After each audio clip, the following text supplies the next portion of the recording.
ऐसा प्रेरणाप्रद प्रसंग सुनाने जा रहा हूँ कि हमारे देश को आज़ाद कराने में आज हमारी राजनीतिक दल या नेता अपनी वाहवाही लेते हैं, लेकिन जब हम द्वितीय विश्व युद्ध सेकंड वर्ल्ड वार के सैनिकों से जो उस समय उस युद्ध में लड़े थे, उनके द्वारा जो मेरे से जो उनकी बातचीत हुई थी और उनके जो प्रसंग मेरे को याद रहे, वो प्रेरणाप्रद प्रसंग मैं आज की पीढ़ियों के साथ शेयर करना चाहता हूँ।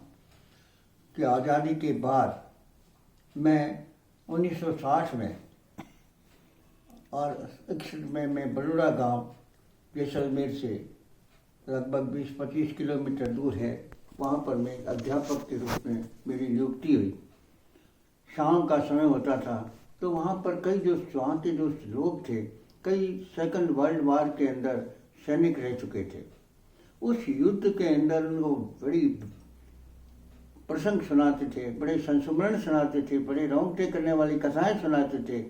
तो उसमें एक अर्जुन सिंह जी सूबेदार थे जो आर्मी के अंदर सैनिक थे और वहाँ से सेवानिवृत्त हो गए थे और गांव में आए गए थे। भगवान लाल राठी की दुकान थी, शाम को सारे लोग वहाँ इकट्ठे होते थे। तो उस समय वो लोग बातें सुनाते थे। तो उन्होंने कहा कि जब हमने द्वितीय विश्व युद्ध के बाद भारत में आए तो भारत में हमारे भारतीय फौजियों के अंदर एक तरह की विद्रोह की भावना जागृत हो गई कि हमारे पर चर्चिल जैसे कुटिल प्रधानमंत्री जो है हमारे पर राज कर रहे हैं और हमारे देश को विकृत कर रहे हैं। 1857 का उनके पास आक्रोश था, वो आक्रोश एक विद्रोह के रूप में पनपने वाला था और इस विद्रोह की भनक इंग्लैंड में लोगों को ब्रिटिश सरकार को मिल गई और उन्होंने सोचा कि उस समय न तो उनके पास हथियार थे, न सेना थी, न किसी प्रकार का साधन नहीं था, क्योंकि वो ऐसी लड़ाई थी जिस लड़ाई को मात्र समाचार, जब मेरी उम्र 9-10 वर्ष की थी तो 1945 के अंदर जब वहाँ पर रेडियो एक जैसलमेर में था, एक मात्र रेडियो था, उस रेडियो के माध्यम से ऑल इंडिया रेडियो से समाचार आते थे कि द्वितीय महायुद्ध में नागासाकी हिंदू समाज पर आक्रमण हुए और वहाँ के सारे गांव नष्ट हो गए। तो इस प्रकार के समाचार सुनते थे तो उनकी स्मृतियाँ सुनकर के युद्धों की मेरे रोंगटे खड़े हो जाते थे।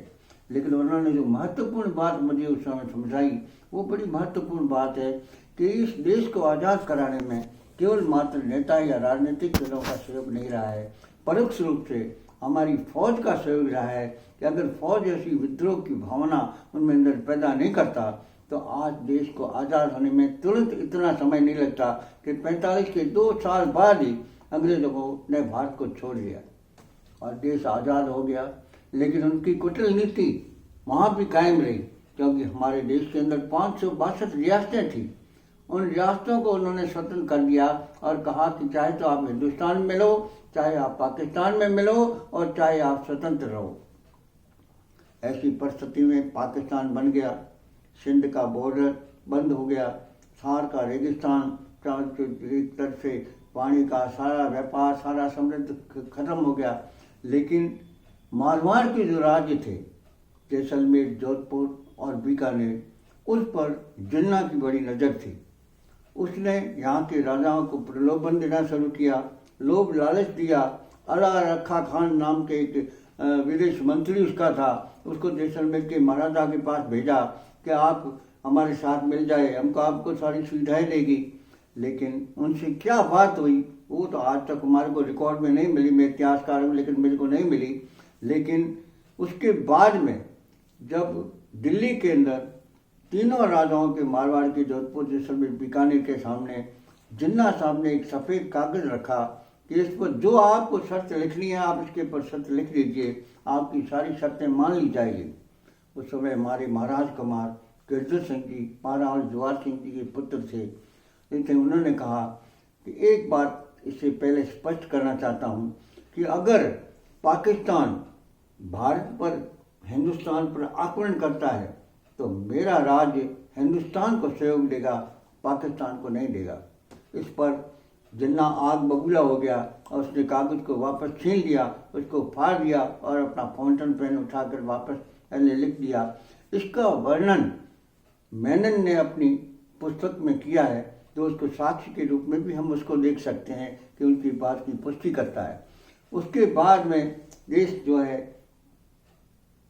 हमारा जैसलमेर जो राज्य था वह राजस्थान राज्य का एक हिस्सा बन गया और 30 मार्च 1949 को राजस्थान राज्य का नवनिर्माण हुआ। उसके बाद 26 जनवरी 1950 को हमारे देश का संविधान लागू हुआ और हमारा जैसलमेर जो एक स्वतंत्र राज्य था वो एक जैसलमेर भारत का एक हिस्सा बन गया और एक जैसलमेर एक जिले के रूप में एक पिछड़ा क्षेत्र होकर रह गया। उस समय परिस्थितियाँ बड़ी विपरीत थी, न पानी था, न किसी प्रकार के कोई साधन थे, चारों तरफ रेगिस्तान के जिले थे। लेकिन पाकिस्तान के लोगों ने यहाँ पर घुसपैठ करना चालू कर दिया, डाका डालना चालू कर दिया, सीमांत क्षेत्र के अदना सुल्ताना जैसे नगरों को जलाना शुरू कर दिया, वहाँ की गायों को उठाना शुरू कर दिया। तो इस प्रकार की वारदातें दिन रात होने लग गई। उसी समय हमारे इस सीमांत क्षेत्रों से होकर के कई सिखों के शरणार्थियों के जत्थे इस क्षेत्र से होकर के रेगिस्तान को पार करते हुए बड़ी कठिनाइयों से जैसलमेरी नगरों में से निकलने लगे। तो जैसलमेर में राजा का तो बड़ी गरीब आदमी, राजा पैसे वाला नहीं था। तालाब के किनारे वैश्याओं की बनाई हुई परसालें जो धर्मार्थ उन्होंने बनाई थी उसके अंदर विश्राम करते और शहर के लोग गेहूं को उबाल करके, गेहूं की गोलियां, आटा पीसने का समय नहीं था, उनको गोलियां खिला करके और एक एक गज पिछोड़ी राजा की तरफ से उनको दी जाती और वो शरणार्थी यहाँ को उनको आगे विदा कर देते क्योंकि उनके पास उनको रखने की, ठहरने की, खाने पिलाने की कोई व्यवस्था ही नहीं थी। इस प्रकार हमारे वो शरणार्थी थे वो वहाँ से तकलीफ़ों को भुगते हुए चलते चले गए। आगे जा कर के शरणार्थी जो आते थे कई रेलों में, कई के खून से लथपथ होते थे, कई स्त्रियों को जोहर से भरी होती थी। तो उनमें 8 स्त्रियों को, जवान स्त्रियों को, सिखों की स्त्रियों को पठान लोग उठा के लेके चले गए। उस समय तनोट जो हमारा सीमांत क्षेत्र है उस तनोट पर नारायण सिंह जी शियर भाटी राजपूत हाकम थे। उस समय प्रांत को हुकूमत कहा जाता था, तो उसकी हुकूमत के अधिकारी को हाकम कहा जाता था और वो वहाँ पर था। तो उस समय देश के अंदर ये उथल पुथल थी। उस बार राजा के पास किसी तरह सिपाही नहीं थे, सेना नहीं थी, सिपाही न हथियार थे, कुछ भी नहीं थे। लेकिन उस वीर के खून खोल गया कि हमारी औरतों को ये कैसे पठान उठा के ले गए हैं, कैसे गायों को उठा के ले गए। उन्होंने उनका पीछा किया और किशनगढ़ से 8 कोस 10 कोस की दूरी पर वो गायों को हाँकते हुए जा रहे थे, उनके साथ औरतें थी। उन्होंने गोलियां चला करके उनको ख़त्म कर दिया और गायों को वापस घेर के लाए क्योंकि उनके पास 8 ही ऊँट थे, इसलिए 8 ही औरतों को वो लेकर ला करके बचा सके। कुछ लोग भाग के फिर से वहाँ रह गई। तो इस प्रकार का वो जो समय था बड़ा भयावह समय था देश की समय। उस समय परिस्थितियाँ, पाकिस्तान का युद्ध उस समय चालू हो गया था, एक तरीके से परोक्ष रूप से चालू हो गया था। 1950 से 1965 तक कि जैसलमेर बिल्कुल बिजार रहा, कहीं पानी नहीं मिलता था, 20-20 किलोमीटर में आदमी नहीं दिखाई देता था। जैसलमेर की जनसंख्या जो 1835 में एक अंग्रेज लेखक वाइले ने लिखा है कि जैसलमेर टाउन की पॉपुलेशन 35,000 थी, वो आकर के आज़ादी के समय 7,000 रह गई थी। सारे लोग यहाँ को जैसलमेर को छोड़ करके वापस चले गए थे और चले जाने से चारों तरफ रेगिस्तान था, भूखमरी थी। लोग अपने बच्चों को छोड़ करके इधर उधर चले जाते थे कमाने के लिए और जो गेहूँ आता था उसकी स्मगलिंग होने लगी थी और लोगों के लिए खाने की तकलीफ, बहुत तकलीफ थी। कपड़ा भी जो मिलता था वो भी कंट्रोल से मिलता था और अमेरिका की कृपा से यहाँ पर लाल ज्वार आती थी, उस लाल ज्वार को भी लेने के लिए लाइनों में खड़ा रहना पड़ता था।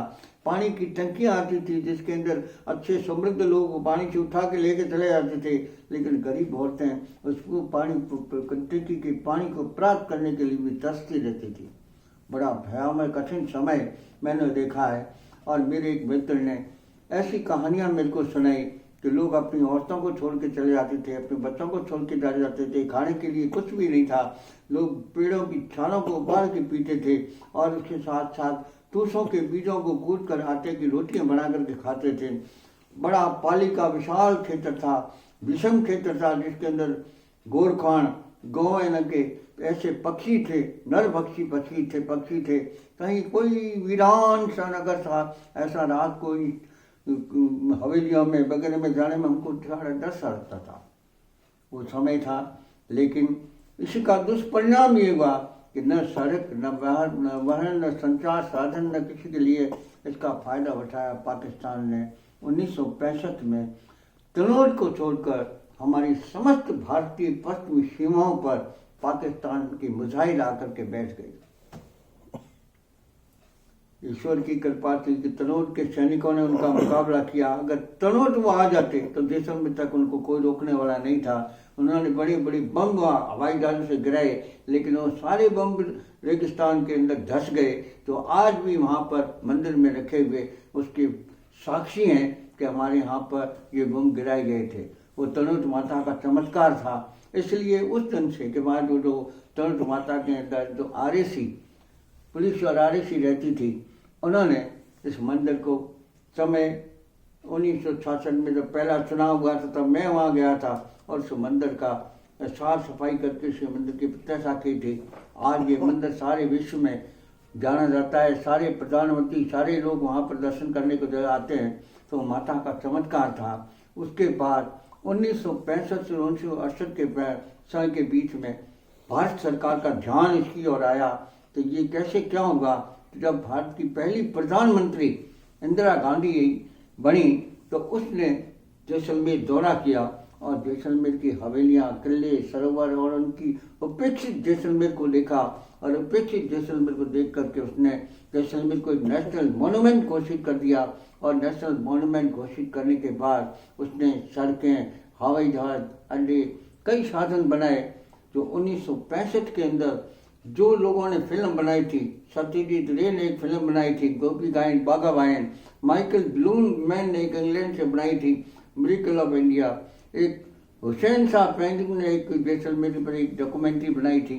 तो उसके अंदर ये सारा दृश्य आज भी हमारे पास वो सुरक्षित है कि उस समय कैसा हमारा जीवन था, कैसे लोग उजाड़ थे, कैसे तालाबों से पानी लाते थे। ये तालाब गरीसर का एकमात्र पीने का उस समय साधन था। और वो जब खत्म हो जाता था तो मैं अपनी माँ के साथ 5 किलोमीटर ऊपर से घड़ा उठा करके पानी लाता था। स्कूल मात्र एक स्कूल थी। शिक्षा के लिए मेरे को ऊँट के पर बैठ करके पोखरण जाना पड़ता था। पोखरण से जोधपुर के लिए हाई स्कूल की परीक्षा देने के लिए मेरे को वहाँ पर जाना पड़ता था। शिक्षा, संस्कृति, कला, यातायात सारा अभाव का क्षेत्र था। लेकिन 1968 के बाद रेल भी बनी, बिजली भी आई, नहर का भी विकास हुआ, ट्यूबवेल बने और हवाई अड्डे बने और हमारी फौजें, सैनिकों को RAC यहाँ पर रखी। फिर वो BSF में कन्वर्ट हो गई और उन्होंने जो है उसका फ़ायदा हमको 1971 की लड़ाई में मिला, जिन्होंने भारत में पाकिस्तान का कब्रिस्तान बना लिया, उनके टैंकों का कब्रिस्तान बना दिया। कई सैनिकों के पाँव में भरे हुए जूते, टोप, हैट, हथियार आज भी इस रेगिस्तान में जब आंधियाँ आती है तो आंधी में धूल उड़ जाती है या बरसात में आती है तो भर करके वो सावन बाहर आते हैं तो उसकी गवाह देते हैं कि हमारे भारतीय वीरों ने जो मात्र उस समय 135 या 130 व्यक्ति थे। और इधर उस आक्रमण की कहानी जो थी वो हमको जैसलमेर में कब मालूम पड़ी, क्योंकि अखबार भी नहीं आता था, एक प्रकार का कोई साधन ही नहीं था कि हमको कैसे मालूम पड़े। शहर में कलेक्टर के द्वारा, उनके द्वारा वायरलेस भी नहीं था तो ढोल बजा करके लोग वायरलेस से सूचना देते थे तो उससे मालूम पड़ गया कि क्या हुआ है। तो BBC से समाचार आते थे और हमारे पास बैटरी का रेडियो था। तो 9:30 बजे मार्क सली नाम का व्यक्ति था समाचार, वो समाचार देता था कि भारत की पश्चिमी सीमा पर पाकिस्तान के बहुत बड़े टैंकों के हमले को भारतीय सेना ने विफल कर दिया। और वो कहानी 3 दिसंबर को पाकिस्तान ने बांग्लादेश पर आक्रमण किया, 4 दिसंबर रेगिस्तान में किया और 5 दिसंबर को उन्होंने उनको गब्बर तक वापस धकेल दिया। और भारतीय सेनाओं ने आज तक उसके बाद में पाकिस्तान इस सीमा पर कभी आक्रमण करने का सोच तक नहीं सका और उसने उसको नहीं किया। उस समय हमारे पास जो साधन नहीं थे, जो सड़क नहीं थी, सड़कों के बीच में लोग वो बम रख देते थे, खत्म कर देते थे। आज उस क्षेत्र में हमारी भारत सरकार को, मैं आज के वर्तमान भारत के प्रधानमंत्री को और हमारी व्यवस्था को मैं धन्यवाद देता हूँ कि आज उस रेगिस्तान के धोरों में, जहाँ पर ये कहावत थी कि घोड़ा कीजिए काठ का, पंड कीजिए पाषाण, बख्तर कीजिए लोह का, जब देखो देशान। यदि आप जैसलमेर की यात्रा करना चाहते हो तो आपका घोड़ा लकड़ी का होना चाहिए, शरीर पत्थर का होना चाहिए और उस पर वस्त्र लोहे के होने चाहिए, तब आप उसकी यात्रा कर सकते हो, वरना नहीं कर सकते। जैसलमेर में आज हवाई जहाज सड़कों पर उतरने लगे हैं। आज हमारी सीमा चारों तरफ सागर से लगा करके पहाड़ तक एक भारत माला की गौरव पथ के ऊपर ऐसे जुड़ गई है, जिसका हमें श्रेय आज के भारत के प्रधानमंत्री को और हमारी सरकार को देता हूँ कि जिन्होंने हमारे इस मरुस्थल की ओर ध्यान दिया। और इसलिए ये आज हम गौरव के साथ कह सकते हैं कि हमारी भारतीय सीमा के जो रक्षक हैं, उन्होंने कई ऐसे इतिहास लिखे हैं, ऐसी गौरव गाथाएं लिखी है जो आने वाली पीढ़ियां उन पर गर्व करेगी, सम्मान करेगी। और आज हमारा क्षेत्र में जैसलमेर में और आरएसी जो अब बीएसएफ सीमा सुरक्षा बल के नाम से जानी जाती है, उसका समारोह स्वर्ण नगरी जैसलमेर में हो रहा है। ये आने वाली पीढ़ियों को एक इतिहास के प्रसंग के अंदर अंकित किया जाएगा कि हमारे वीर सिपाहियों ने इस देश के लिए, आज देश आज़ाद होने के बाद जो कुछ मैंने समझा है, वो देखा है, वो ये है कि भारत देश आज़ाद होने के बाद जो सबसे बड़ी उसकी उपलब्धि है वह है फौज, भारतीय फौज। आज एक सायरन जैसलमेर में बजता है तो सारे भारत की सैनिक खड़े हो जाते हैं, चाहे वो केरल का हो, चाहे कश्मीर का हो, चाहे कर्नाटक का हो, चाहे महाराष्ट्र का हो, चाहे मध्य प्रदेश का हो, चाहे उत्तर प्रदेश का और पंजाब का हो, चाहे हमारे राजस्थान का वीर सिपाही हो।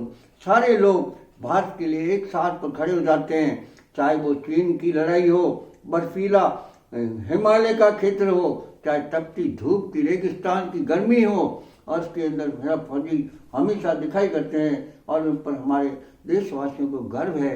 आज हमारा भारत जो सुरक्षित है, उसके लिए मैं हमारे देश के समस्त शहीदों को, सीमांत क्षेत्र के अंदर अपने आप प्राणों को आहुति देने वालों को प्रणाम करता हूँ। और आज की कार्य करने वाले हमारे कार्यकर्ताओं के लिए सैल्यूट करता हूँ। जय हिंद, जय भारत।